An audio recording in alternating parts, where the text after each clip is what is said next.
नमस्कार, PNI talk में आपका स्वागत है और आज हम आपको मिलवाने वाले हैं चिकित्सा जगत की एक जानी-मानी हस्ती से, डॉक्टर एसपी जैन, जो कि 50 वर्षों से भी अधिक समय से अपनी प्रैक्टिस कर रहे हैं, ईएनटी स्पेशलिस्ट हैं। आइए स्वागत करते हैं उनका हमारे स्टूडियो में। जैन साहब नमस्कार, नमस्कार। हमारे स्टूडियो में आपका स्वागत है। नमस्कार। सबसे पहले हम और हमारे दर्शक आपके बारे में जानना चाहेंगे, आपकी पारिवारिक पृष्ठभूमि, आपकी शिक्षा, जी, आपका पेशे के बारे में। जी। जी, देखिए पवन जी, मैं कांधला ज़िला मुज़फ़्फ़रनगर का रहने वाला हूँ। जी, कांधला एक बहुत बड़ा टाउन है जी, और ये बड़ौत और शामली के बीच में स्थित है, अगर आपने नाम सुना हो। जी, मेरे फ़ादर वहाँ के बहुत बड़े ज़मींदार रहे हैं और मेरी शिक्षा-दीक्षा 8वीं तक ही समझ लीजिए कांधले की में हुई है। वहाँ पर 2-2 इंटर कॉलेज हैं, उनमें जी, हुई है जी, और यही कह लीजिए कि दाना-पानी जहाँ भी मुझे ले गया 9वीं 10वीं मैंने लखनऊ से की, 11वीं 12वीं मैं फिर मोदी नगर आ गया, जी, बीएससी में मैं फिर कानपुर चला गया, डीएवी कॉलेज से की जी, और कानपुर से ही मैंने सीपीएमटी की तैयारी की और ईश्वर की कृपा से मेरा सिलेक्शन हो गया सीपीएमटी में। फिर उसमें चॉइस मांगी जाती है, आप कौन सा मेडिकल कॉलेज पसंद करेंगे, जी, क्योंकि उन दिनों सरकारी मेडिकल कॉलेज 7 ही हुआ करते थे यूपी में, जी, जिनकी common CPMT combined preliminary test हुआ करता था। जी, उनमें एक मेरठ था, लखनऊ, कानपुर, आगरा, झांसी और इलाहाबाद इस तरह से था। जी, मैंने घर के नज़दीक होने के नाते अपनी first choice Meerut medical college को दी थी हुँ, और मेरठ मेडिकल कॉलेज में मैं 67 में, जब मैंने बीएससी पास की 67 में जी, साइंस साइड से और उधर मेरा सीपीएमटी में सिलेक्शन हो गया, तो मैं मेरठ चला गया मेडिकल कॉलेज में 67 में और 72 में, क्योंकि 5 साल का एमबीबीएस का कोर्स होता है, मैंने वो कोर्स कर लिया। जी, कोर्स करने के बाद 72 में जब मैं पास, तो 1 साल की इंटर्नशिप होती है और 1 साल का हाउस जॉब वगैरह होता है, तो मैंने सर्जरी में हाउस जॉब किया। उसके बाद मैं आगरा मेडिकल कॉलेज में पीडियाट्रिशियन बच्चों विभाग में चला गया, वहाँ भी मैंने 6 महीने का कोर्स किया और उसके बाद जो है मैंने Uttar Pradesh medical health services join कर ली एज मेडिकल ऑफिसर जी, और मेरी फर्स्ट पोस्टिंग मेरठ में हुई एज मेडिकल ऑफिसर, जी, डिस्ट्रिक्ट हॉस्पिटल में हुई थी। जी, उसके बाद मैं वहाँ पर रहा और हॉस्पिटल में रहते ही रहते मैंने ईएनटी में, यानी कान नाक गला रोग विशेषज्ञ में ही सुपर स्पेशलाइजेशन कर लिया मेरठ मेडिकल कॉलेज से ही। जी, उन दिनों गवर्नमेंट की तरफ से छूट होती थी कि जो मेडिकल ऑफिसर पोस्ट ग्रेजुएशन करना चाहे किसी स्पेशलिटी में वो कर सकते हैं, जी, तो गवर्नमेंट की परमिशन लेकर ही मैंने वहाँ रहते रहते वो कर लिया था और मैं ईएनटी स्पेशलिस्ट बन गया जी, और मेरी फर्स्ट पोस्टिंग फिर जिला अस्पताल सहारनपुर में एज ईएनटी सर्जन हो गई। 7 साल में 81 टू 88 सहारनपुर जिला अस्पताल में रहा, वहाँ मैंने काफ़ी काम किया, जनता के हित में काम किया और 88 में मेरा ट्रांसफ़र वहाँ से गाज़ियाबाद हो गया जिला अस्पताल में। जी, मैं गाज़ियाबाद 2 साल रहा, उसके बाद मैं नोएडा के जिला अस्पताल में करीब 90 के करीब मैं यहाँ आ गया और 2008 में मैं नोएडा के जिला अस्पताल से ही एज ईएनटी सर्जन रिटायर्ड हो गया यहाँ पर। और रिटायर होने के बाद मेरा, क्योंकि मकान मैंने पहले ये सेक्टर 27 नोएडा में अपना कैलाश हॉस्पिटल के पास ही बना लिया था, जी, तो मैंने अपनी प्रैक्टिस ईएनटी की, प्योर ईएनटी की जी। स्टार्ट कर दी और आज भी मैं कायम हूँ दोनों तो टाइम डॉक्टर जनता साहब की सेवा। आपकी उम्र लगभग 80 के आ चुकी है। उसके बाद भी आज रेगुलर प्रैक्टिस कर रहे हैं और फिट दिखते हैं। इसके पीछे क्या राज है? राज कुछ नहीं है, simple living and high thinking, no hurry no worry no curry, ईश्वर की कृपा रहे।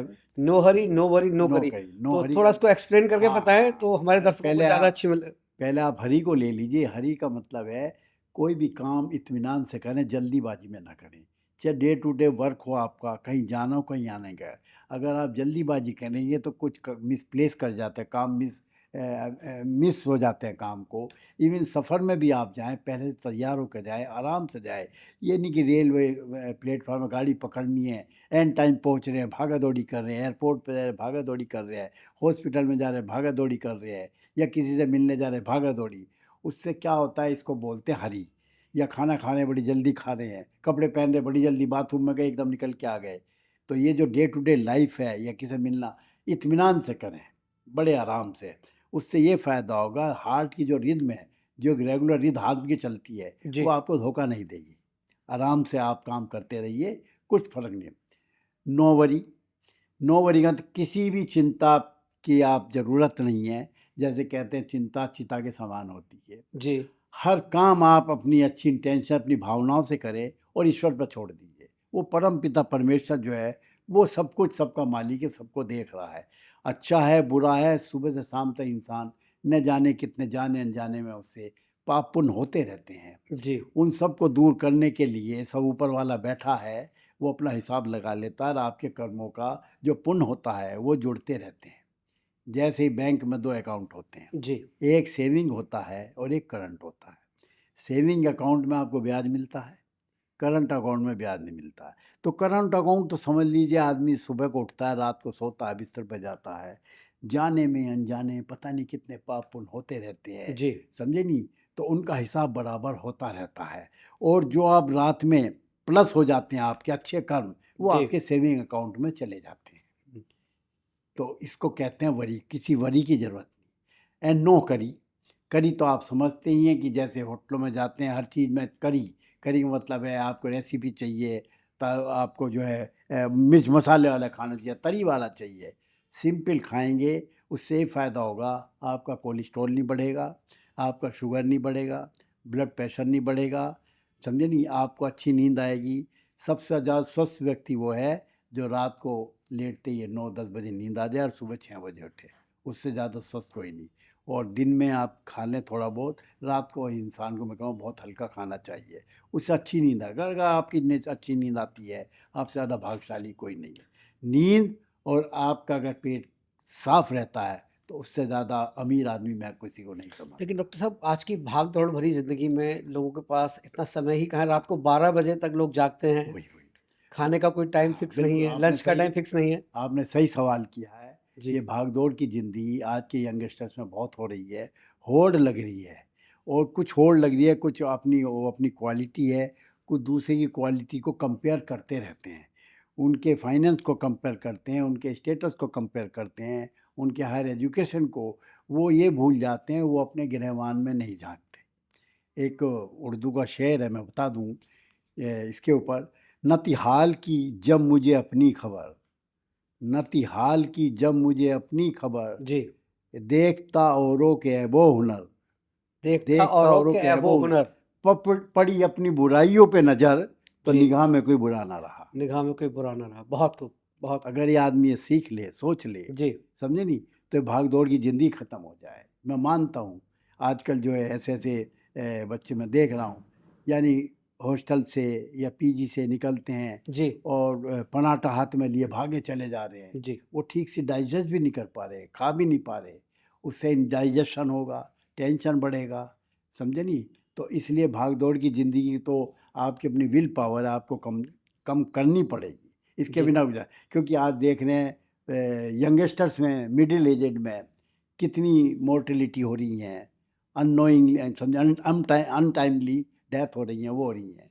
ये सब भाग-दौड़ की ज़िंदगी। अच्छा डॉक्टर साहब अगर हम खान-पान की बात करें तो आज के बच्चे और युवा पीढ़ी fast food, pizza, burger, chowmein, तो इसको आप कैसे देखते हैं और क्या कहना चाहेंगे इसके हाँ, बारे में? ये इससे बड़ा मैं तो ज़हर कोई समझता नहीं पिज़्ज़ा को, समझे नहीं?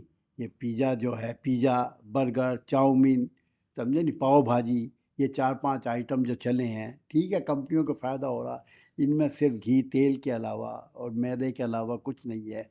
ये आपको डाइजेस्ट नहीं कर सकते आप इनको और ये चर्बी बढ़ती रहेगी, कोलेस्ट्रॉल बढ़ता चला जाएगा। तो आजकल के डिफरेंट तरह-तरह के अखबार भी आ रहे हैं, लेखक भी आ रहे हैं कि इसको अवॉइड करो, इसको छोड़िए, वो करिए। अभी आपने 2-3 दिन पहले पढ़ा भी होगा और पेपर में मुरादाबाद की लड़की 16 साल की, उनके फादर ने लिखा, खुद जी, पेपर मैंने पढ़ा जी, कि मेरी तो बेटी जो गई सो गई, मैं औरों को शिक्षा देता हूँ कि इस पिए जो जो फास्ट फूड है, इससे बचिए। उस बच्ची के आंतें चिपक गई इसमें, समझे? ज़ख्म हो गए हैं और जो है ये आखिर उसको डेथ ही हो गई है। इस वो उसे फास्ट फूड अच्छा लगता था, घर का खाना अच्छा अच्छा लेकिन लगता था। परिवार के लोग क्या करें? पेरेंट्स क्या करें? बच्चे ज़िद करते हैं और कुछ का कुछ काउंसलिंग ही है। गलत कदम भी उठा लेते हैं बच्चे। काउंसलिंग ही है, उनको इस तरह की बातें आप समझाएँगे, बताएँगे, समझिए आजकल के बच्चे घर का खाना उसे पसंद नहीं है, दाल रोटी अच्छी नहीं लगती। अच्छा कुछ ऐसा हो गया, आप रात के 2 बजे भी फ़ोन करेंगे तो ऑर्डर आ जाएगा, ये नया फैशन चल पड़ा। 2 जी, बजे रात के कोठी में बेल बज रही है, भाई क्यों कौन है क्या है? पहले आदमी डर जाता था कि साहब ऑर्डर है।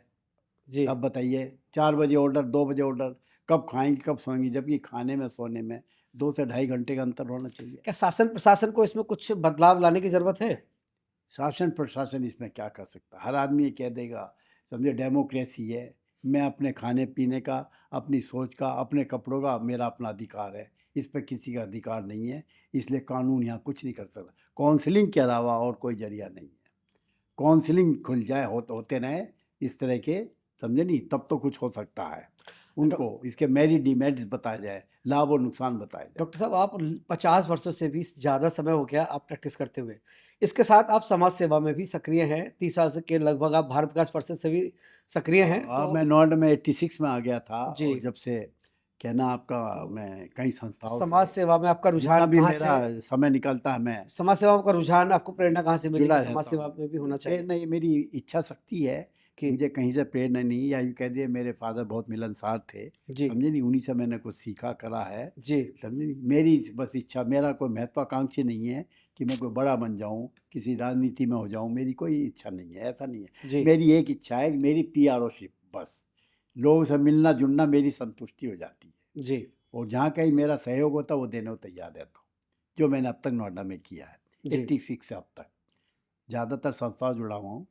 जैन समाज का मैं यहाँ संरक्षक भी हूँ, जी, और इंडियन मेडिकल एसोसिएशन का 3 साल प्रेसिडेंट भी रहा हूँ, जी, लायंस क्लब का प्रेसिडेंट रहा हूँ, जी, समझे? और सेक्टर 27 की जो आरडब्ल्यू उसका जनरल सेक्रेटरी 2 साल रहा हूँ, जी। और कई संस्थाएँ हैं जिनमें सब जगह जुड़ा हूँ। शहर की नोएडा जितनी डायबिटिक फोरम सामाजिक संस्थाएँ, सभी जगह से सहयोग भी करता हूँ और जुड़ा हुआ भी हूँ। नोएडा डायबिटिक फोरम में भी आप सेवाएँ देते हैं। हाँ, मैं उसमें भी हर महीने जो एक लगता है थर्ड संडे को, जी, वहाँ भी 20-25 साल से तो जुड़ा हूँ। आप फिट रहने के लिए अपने आप को कैसे मोटिवेट रखते हैं? बस फिट रहने की यही है कि मैं बहुत ही साधारण ही खाना खाता हूँ बिल्कुल। जी, ये जो आपने अभी फास्ट फूड की बात करी, जी, शायद मैंने अब तक छुआ नहीं 4-5 आइटम आज तक, अब तक नहीं छुए जी। मैंने। सूखी रोटी यही खाता हूँ, आपके स्वास्थ्य का राज दाल है। रोटी खाता हूँ, दूध ज़रूर हल्दी का पीता हूँ, समझे नहीं? और ओवर ईटिंग मैं करता नहीं हूँ, जी, जी, जी, और साढ़े 9-10 बजे सो जाता हूँ, सुबह 6 बजे मैं उठता हूँ।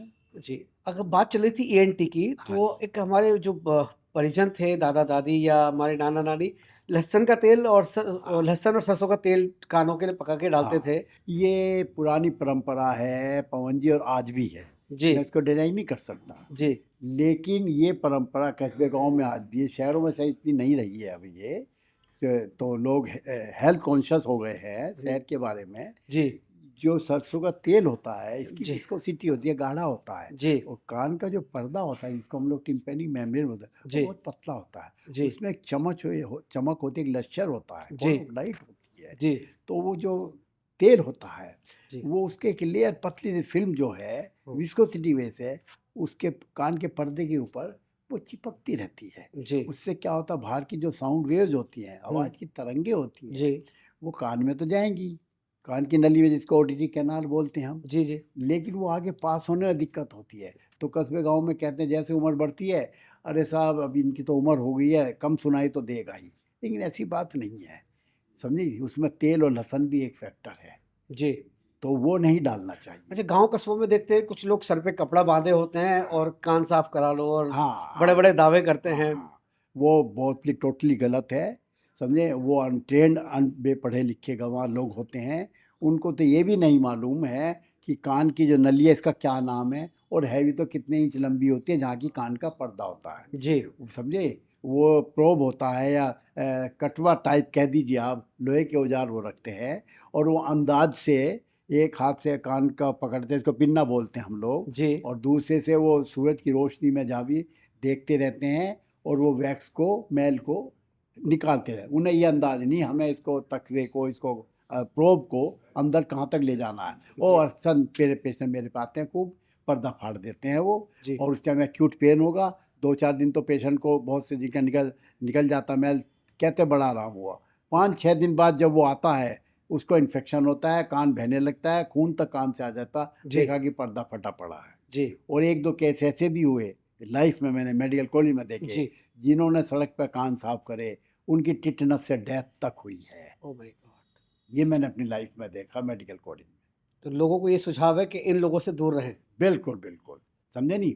ये तो बहुत ही गलत करते हैं, समझे? उन्हें आज कोई की नॉलेज युवा पीढ़ी और बच्चे देखते हैं हम हेडफ़ोन और ईयरबड लगा के, तो कितना दुष्परिणाम इसके सामने आने वाले हैं। दुष्परिणाम उसका ये है, आप यूँ समझ लिए, हर चीज़ की एक सीमा होती है। जी, जब वो आप 10 किलो का बोझ उठा सकते हैं, आप पे 15 डाल देंगे तो आपको जोर पड़ेगा। आपको 4 रोटी की भूख है, आप 6 खा लेंगे, ओवर ईटिंग हो जाएगी। जी, हर चीज़ की लिमिट है। जी, आवाज़ नॉइज़ पोल्यूशन है, जैसे आवाज़ की भी एक लिमिट है, जी, ऐसे कान के पर्दों की भी, एक रेडिएशन की, एक आवाज़ को पकड़ने की लिमिट है, समझे जी? उस लिमिट को आप बढ़ा देंगे तो पर्दे वाइब्रेट होने लगते हैं, उन पे ज़ोर पड़ता है। जब ज़ोर पड़ेगा तो क्या होगा, पेशेंट को टिनिटस यानी कान के अंदर झींगू टाइप, मच्छर टाइप बजने लगेंगे, चक्कर आने लगेंगे, डिप्रेशन में आ जाएगा। कई चीज़ें इफ़ेक्ट होते हैं जो कि ये नहीं करना चाहिए उनको। ठीक है जी? एक टाइम फैक्टर बना लें, ये नहीं कि हर वक़्त हेडफ़ोन लगाए रखें। हर चीज़ की जो है लिमिट जब ज़्यादा बढ़ जाएगी, वो तो फिर उसके साइड इफ़ेक्ट हो, नुकसान ही देगा। जी। बिल्कुल आजकल फ़ैशन है, लेकिन कम से कम हो, इसकी काउंसलिंग तो होनी डॉक्टर साहब कान का वैक्स कैसे साफ किया जाए? चाहिए। हाँ, कान का क्योंकि वैक्स हमारे आप दर्शक हमेशा हाँ, पूछते हैं कि भी हाँ, क्या ऑयल डाला हाँ, जाए, कौन-सा हाँ। लिक्विड डाला जाए? कोई ऑयल से कुछ नहीं होगा, समझे? थोड़ा बहुत सॉफ्ट हो सकता है, लेकिन कान का वैक्स आप अपने आप सम साफ जो आगे तक है में ओडिटी कैनाल में, कान की नली में, ज़्यादा से ज़्यादा आप 1 सेंटीमीटर तक तो क्लियर कर सकते हैं। ओके, इससे ज़्यादा के लिए फिर ईएनटी स्पेशलिस्ट की आपको ज़रूरत पड़ेगी। जी, वो इसको साफ़ करेंगे और वो भी हमारे पास आते हैं बहुत केस, जो हार्ड होता है उसको हम टच नहीं करते। पहले उसको हम सॉफ्ट करते हैं, एई ड्रॉप से। एल्कलाइन ईयर ड्रॉप बनाते हैं हम, उसको बताते हैं पेशेंट को, वो डालिए 2-3 दिन, कैसे-कैसे डालनी बताते हैं। जब वो सॉफ्ट हो जाता है, तो हम प्रोब उससे जो है ईयरबड से आराम से हम साफ़ कर देते हैं। जी, कुछ लोग सिरिंजिंग भी करते हैं, पिचकारी जिसको कहते हैं मारते जी, हैं, जी, जी, लेकिन उसको हम अब लाइक नहीं करते, ये ओल्ड फैशन है। इससे क्या होता है, अंदर कुछ ना कुछ पानी सीपेज रह जाता है। उस टाइम तो पेशेंट को अच्छा लगेगा, कुछ दिन बाद पता लगा वो फंगस लग गया, ऑटोमाइटिस हो गया हुँ। और दर्द हो गया, तो हम वो काम नहीं करते। अच्छा डॉक्टर साहब एक और सवाल मेरा होगा आपसे कि हाँ, अपने कानों को लंबे समय तक सुरक्षित रखने के लिए या हाँ, टिल लाइफ तक, हाँ, उसके लिए आपका क्या सुझाव हाँ, है? इसके लिए सुझाव है, देखिए कान में और आँख में यही फ़र्क है। आँख में ज़रा सी किसी को लाली हो जाए, कोई परेशानी हो जाए, वो व्यक्ति स्वयं सबसे पहले शीशे के सामने जाकर खड़ा हो जाएगा जी, और वो देखेगा। ठीक है, अपने को देखेगा, घरवाले को देखेगा, मित्र को बताएगा, सब कहेंगे क्या हो गया, क्या हो गया? और जब बात नहीं बनती हो तो यार ईयर वो आई स्पेशलिस्ट के पास जाएगा। अब रहा कान, कान क्योंकि अनफॉर्च्यूनेटली नॉन विजिबल पार्ट है, ये ओके, आदमी सब नहीं देख सकता। जी, इसके बारे में सब थोड़ी लापरवाही तो है ही है सबकी। जी, तो हमारे पास पेशेंट जब आता है, जब उसे कान भारी लगने लगे, चक्कर आने लगे, और साँय-साँय की आवाज़ आने लगे या दर्द करने लगे या कान बहने, जभी तो आता है। जी, तो आँख कान में ये फ़र्क है, इसलिए इसके क्लियर के लिए अब लोग थोड़े स्वास्थ्य के प्रति सचेत हो गए और अब हेल्थ कॉन्शियस हो गए। अब मैंने देखा है खूब पेशेंट पढ़े लिखे 6 महीने में, 3 महीने में तुरंत अपने आप ही अपना आप चले आ रहे हैं कि साहब हमारे कान चेक करो डॉक्टर साहब। लोग जागरूक हो गए। हाँ, जागरूक हो गए, कान साफ है नहीं होते, जी, गाड़ी भी तो साहब हम चलाते हैं, गाड़ी की ओवरहालिंग सर्विस कराते हैं ना, इसलिए कान की सर्विस कराना ज़रूरी है। अब लोग जागरूक हुए, इसका यही तरीका है। तो युवाओं के लिए समाज को क्या संदेश देंगे? अंतिम प्रश्न। अंतिम समाज यही है कि काउंसलिंग ज़रूरी है, कि आप जो है ये हेडफ़ोन कम लगाएँ, ठीक है? समय से खाएँ और डाइट से कम खाएँ, ओवर ईटिंग ना करें, जितना कोशिश, और फ़ास्ट फूड को अवॉइड करें, ठीक है? माइंड को अपना स्टेबल रखें, ठीक है? जी, किसी की तरफ को देख कर आप अपने को सोचते मत रहिए, समझे नहीं? किसी की होड़ मत करिए आगे बढ़ने की। जी। आपकी जो भगवान ने आपको दिया, जो मेहनत दी है, जो आपका दिमाग दिया है, उस पर विश्वास करिए, प्रभु पर विश्वास करिए और आप अपने एम्स को, अपने उद्देश्य को लेकर आगे बढ़िए। आप आगे बढ़ते रहेंगे, ईश्वर आपकी मदद करेगा। दर्शकों से कहना चाहूँगा कि भी डॉक्टर साहब ने बताया no hurry, no worry, no curry. बस इसको जीवन में धारण वो कर लें, धारण कर तो लीजिए। आपको जीवन में कभी कोई समस्या नहीं यस, होगी। Yes, yes. बाकी तो ईश्वर के हाथ में है, कितनी और डॉक्टर शांति। साहब ने अपने जीवन के अनुभव साझा किए और हम लोगों को बहुत ज्ञान मिला। डॉक्टर साहब आपका धन्यवाद, बहुत-बहुत धन्यवाद, धन्यवाद। धन्यवाद आपका भी और बहुत। मैं दर्शकों से कहना चाहूँगा देखते रहिए पीएनआई टॉक।